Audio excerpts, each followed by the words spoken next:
General Carlos Cavero told the world in 1979, "Everything has been in a process of investigation both in the United States and in Spain, as well as the rest of the world.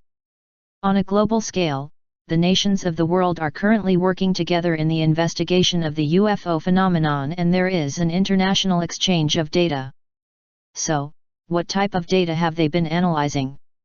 Here's a quote from December 16, 1978, issued by the Chilean Air Force with regards to a UFO encounter, similar to what the Pentagon released. Again, keep in mind, this is something that's happened thousands of times over the past few decades, and perhaps thousands of times every single year.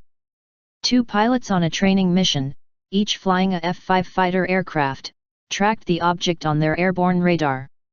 It gave a return equal to 10 or more aircraft carriers, except this object was in the air, not floating on the water.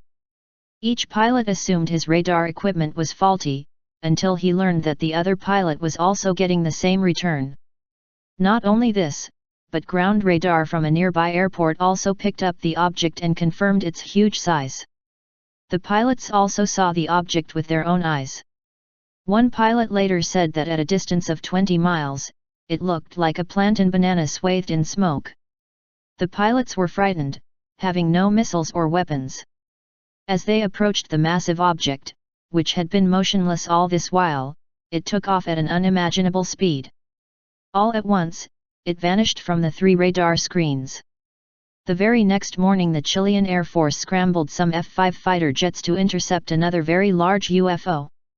The pilots described this one as very bright, and very large. The Chilean Air Force has officially acknowledged these events, but could not explain what had occurred. Since we're talking about Chile, here's a CIA document from decades ago that also cites another incident. It states as follows. Antarctic flying saucers. A group of red, green, and yellow flying saucers has been seen flying over Deception Island for 2 hours by Argentine, Chilean and British bases, military, in Antarctica. The flying saucers were also seen flying in formation over the South Orkney Islands in quick circles. The implications?